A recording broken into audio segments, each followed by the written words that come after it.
प्यारे इस्लामी भाइयों, अस्सलामु अलैकुम वरहमतुल्लाहि तआला वबरकातुहू।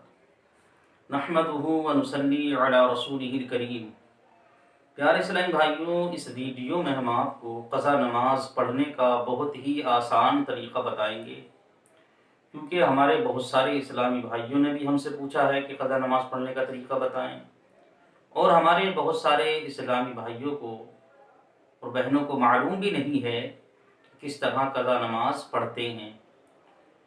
प्यारे इस्लामी भाइयों, सबसे पहले हम आपको ये बता दें कि अगर आपकी कोई नमाज छूट जाती है, क़ज़ा हो जाती है, तो उसके आपको सिर्फ फ़र्ज़ पढ़ने हैं और वाजिब पढ़ना है। यानी अगर कोई नमाज छूट गई, मिसाल के तौर पर आपकी ज़ोहर की नमाज छूट गई, क़ज़ा हो गई और आपको वो पढ़नी है, तो सिर्फ आप 4 रकात फ़र्ज़ नमाज अदा करें, 4 रकात नमाज फ़र्ज़ पढ़ें, बाकी सुन्नत नफल की क़ज़ा नहीं है। और अगर आपकी इशा की नमाज छूट गई तो आप इशा के 4 फ़र्ज़ भी पढ़ें और 3 रकात वित्र वाजिब भी पढ़ें। इन्हीं की क़ज़ा होती है, यानी फ़र्ज़ों की और वाजिबों की क़ज़ा होती है, सुन्नत और नफल की क़ज़ा नहीं होती। अब ये हमें पढ़ने कैसे हैं? प्यारे इस्लामी भाइयों, सबसे पहले आप क़ज़ा की नियत करें। जिस टाइम की भी आपकी क़ज़ा की नमाज छूटी है, आप उस टाइम की क़ज़ा नमाज की नियत करें। नियत किस तरह करेंगे? मिसाल के तौर पर आपकी ज़ोहर की नमाज छूट गई और आज की ही छूटी है और आज ही आप उसे पढ़ना चाहते हैं। मिसाल के तौर पर असर के वक्त आप नमाज पढ़ लेंगे, असर की आपने पढ़ी, असर की नमाज से पहले आपने सोचा कि आज हमारी ज़ोहर की नमाज छूट गई थी, लिहाजा उसे पढ़ लिया जाए। तो नियत किस तरह करेंगे? अगर आज की छूटी है तो नियत किस तरह करेंगे और आज ही पढ़ रहे हैं, तो प्यारे इस्लामी भाइयों, नियत इस तरह करेंगे, आप गौर से सुनिए। नियत की मैंने 4 रकात नमाज फ़र्ज़ आज की ज़ोहर की क़ज़ा की अल्लाह ताला के लिए, मुँह मेरा काबा शरीफ की तरफ, अपने दोनों हाथों को इस तरह कानों तक उठाए और अल्लाहु अकबर के हाथ नाक के नीचे बांध ले। ये नियत तो हुई आज की क़ज़ा की। और अगर कल की क़ज़ा है तो इस जगह आप कल का नाम लें, यानी कल की ज़ोहर की क़ज़ा की। और परसों की छुट्टी है तो परसों की ज़ोहर की क़ज़ा की। उससे अगले दिन की छुट्टी है तो उससे अगले दिन की ज़ोहर की क़ज़ा की। और अगर आपकी इतनी नमाजें छूट चुकी हैं कि आपको मालूम ही नहीं है या आपको वक्त ही मालूम नहीं है, बहुत सारी नमाजें आपकी छूट गई हैं, तो नियत किस तरह करेंगे? तो प्यारे इस्लामी भाइयों, तो नियत इस तरह करेंगे, आप गौर से सुने।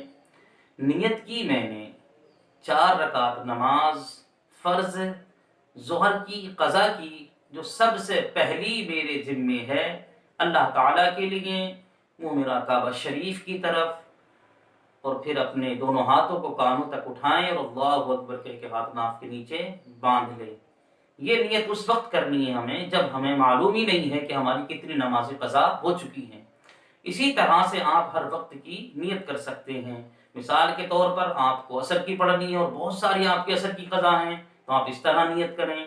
नियत की मैंने 4 रकात नमाज फ़र्ज़ असर की क़ज़ा की, जो सबसे पहली मेरे ज़िम्मे है, अल्लाह ताला के लिए, मुँह मेरा काबा शरीफ की तरफ, अपने दोनों हाथों को कानों तक उठाए और फिर नाक के नीचे अल्लाहु अकबर कह के बांध ले। इसी तरह से आप हर वक्त की नियत कर सकते हैं। नियत करने के बाद आपको क्या करना है? नियत करने के बाद प्यारे इस्लामी भाइयों, अगर आप फ़र्ज़ नमाज पढ़ रहे हैं तो आप पहले सना पढ़ें, सना के बाद अऊज़ु बिल्लाह बिस्मिल्लाह पढ़ें, फिर सूरह फातिहा यानी अलहम्दु शरीफ पढ़ें, उसके बाद आमीन कहें, फिर उसके बाद बिस्मिल्लाहिर्रहमानिर्रहीम पढ़ें, फिर उसके बाद कोई सूरत मिलाएं, फिर रुकू में जाएं और सजदे में जाएं। रुकू सजदा करें और बाकी नमाज इसी तरह अदा करें जिस तरह फ़र्ज़ नमाज अदा करते हैं। प्यारे इस्लामी भाइयों, ये तो हो गई फ़र्ज़ नमाज की। अगर हमारी इशा की नमाज छूटी है तो फ़र्ज़ तो हम इस तरह से अदा कर लेंगे नियत करके, लेकिन वाजिब की क़ज़ा किस तरह करनी है, वाजिब को किस तरह पढ़ना है? तो प्यारे इस्लामी भाइयों, उसकी नियत इस तरह करेंगे आप। नियत की मैंने 3 रकात नमाज वित्र वाजिब की, जो सबसे पहली मेरे ज़िम्मे क़ज़ा है, अल्लाह ताला के लिए, मुँह मेरा काबा शरीफ की तरफ, और अपने दोनों हाथों को कानों तक उठाएं, अल्लाहु अकबर कह के हाथ नाक के नीचे बांध लें। इस तरह से वित्र वाजिब की क़ज़ा की आप नियत करें। फिर उसके बाद सना, सना के बाद अलहम्दु, الحمد کے بعد پھر سورت، باقی نماز اسی طرح ادا کریں جس طرح سے وطر واجب نماز ادا کرتے ہیں۔ پیارے اسلامی بھائیوں، ہم نے بہت ہی آسان لفظوں میں آپ کو سمجھایا کہ قضا نماز کس طرح پڑھنی ہے۔ اگر اب بھی کوئی بات سمجھ میں نہ آئی ہو تو آپ ہم سے کمنٹ کے ذریعے پوچھ سکتے ہیں، لیکن ہمیں امید ہے کہ بات آپ کو پوری سمجھ میں آ گئی ہوگی۔ السلام علیکم ورحمۃ اللہ۔